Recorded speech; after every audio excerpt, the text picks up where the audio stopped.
बेगूसराय के डीओ ने एक फरमान जारी किया है। उसमें कहा गया है कि महिला टीचर भड़काऊ और चमकीले कपड़े पहनकर विद्यालय न जाए। ऐसे शब्दों से मेरी गहरी आपत्ति है। महिलाओं के वस्त्र और उनके परिधान के बारे में ऐसी जो रूढ़िवादी बातें कही जाती हैं और वो भी अधिकारियों की ओर से, उसमें उन्हें संयम बरतना चाहिए। कौन क्या खाएगा, क्या पहनेगा, ये काम अधिकारियों के देखने का नहीं है। उन्हें कैसे बेहतर तरीके से बच्चों का पठन पाठन हो, शिक्षण का जो स्तर है और उसकी जो गुणवत्ता है वो बरकरार रहे, इसकी चिंता अगर वो करें तो ज़्यादा बेहतर है।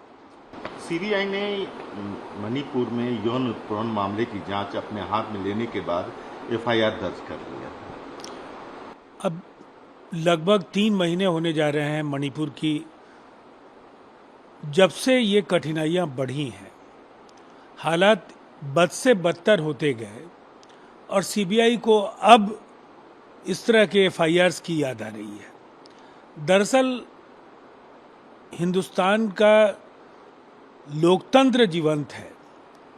विपक्ष ने घुटनों के बल मोदी सरकार को मणिपुर प्रकरण में खड़ा कर दिया है और इसकी वजह से जो भी थोड़ी बहुत कार्रवाई हो रही है वो हो रही है, नहीं तो प्रयास पूरी तरह से हिंसा की आग में बलात्कार, व्याभिचार और अत्याचार की जो पीड़ा जो महिलाएं भोग रही हैं, उनकी यंत्रणा को नज़रअंदाज करके कैसे वोटों की जुगत भिड़ाया जा सके, इसी कोशिश में वहाँ की एन वीरेन सिंह की सरकार है और दिल्ली में बैठी जो मोदी सरकार है। इसीलिए ये एक बड़ा पाप है और इसके लिए कभी भी मणिपुर की जनता उन्हें माफ़ नहीं करेगी। बंगाल में लोकतंत्र लाचार है, मानवता शर्मसार है। ममता दीदी के सह पर आज बंगाल में अपराधियों, गुंडों और दंगाइयों का राज है। कानून व्यवस्था ध्वस्त है, जनता त्रस्त है। ममता राज में तृणमूल पार्टी अपराधियों को संरक्षण दे रही है, उनका पोषण कर रही है। अनुराग ठाकुर ने सवाल खड़े किए। अनुराग ठाकुर बदहवास और बौखलाए हुए दिख रहे हैं। दरअसल लोकसभा से वोटों का प्रतिशत विधानसभा में बीजेपी का कम हुआ और विधानसभा के बाद जनता ने बिस्तर गोल कर दिया पंचायत चुनाव में। अब उस भाजपा के नेता हैं वो, जनादेश का सम्मान करना भी नहीं आता है कि अगर इतनी सारी कठिनाइयां हैं फिर भी जनता गोलबंद होकर के ममता दीदी को ही वोट क्यों करती है।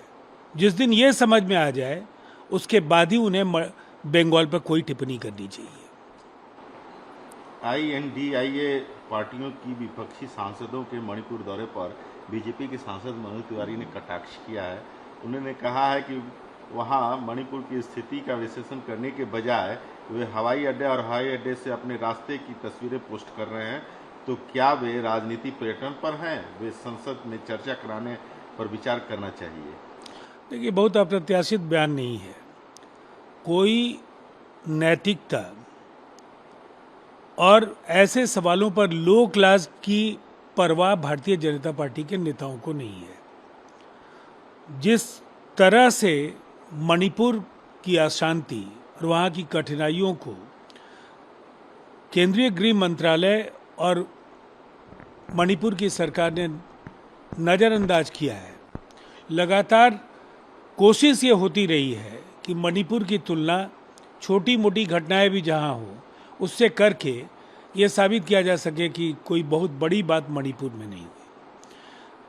अब अगर विपक्ष के नेताओं का वहां गठबंधन जा रहा है तो फिर ऐसी शर्मनाक टिप्पणियां, दरअसल भारतीय जनता पार्टी की यही सच्चाई है और ये शैली उन्हें ही मुबारक हो। राजनीतिक दल दौरा कर सकते हैं और मुझे उम्मीद है कि न केवल ऐसी परिस्थितियों से में बल्कि अन्य समय में भी राजनीतिक दलों को पूर्वोत्तर में रुचि लेनी होगी और वे दौरा करेंगे और हमारे सामने आने वाली कठिनाइयों का और चुनौतियों को देखेंगे।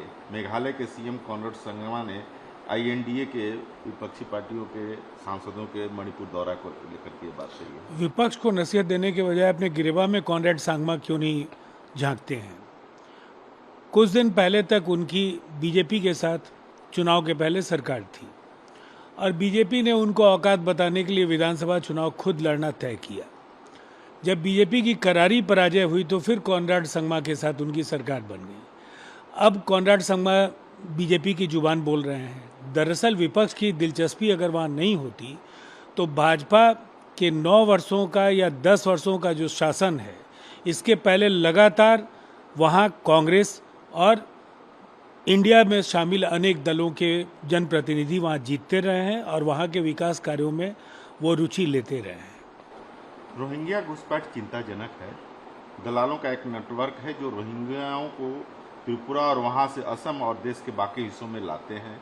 हमारी पुलिस और त्रिपुरा में राज्य सरकार के साथ मिल करके उनके खिलाफ कार्रवाई कर रही है।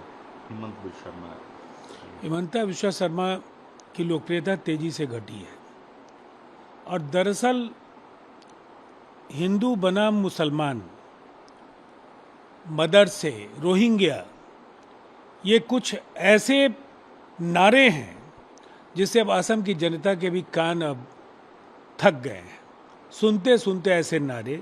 विकास कार्यों की बात हिमंता बिश्वा शर्मा नहीं करते हैं। भ्रष्टाचार और बेईमानी की बुनियाद पर खड़ी जो उनकी पार्टी है और जिसके वो नेता हैं, उन पर खुद अनेक भ्रष्टाचार के आरोप हैं। विकास कार्यों की अनदेखी के कारण जनता उनसे काफ़ी नाराज है और आने वाले समय में इंडिया एक ज़बरदस्त जीत वहाँ हासिल करने जा रही है। लोगों का ध्यान बांटने के लिए वो ऐसे मुद्दे उछालते रहते हैं।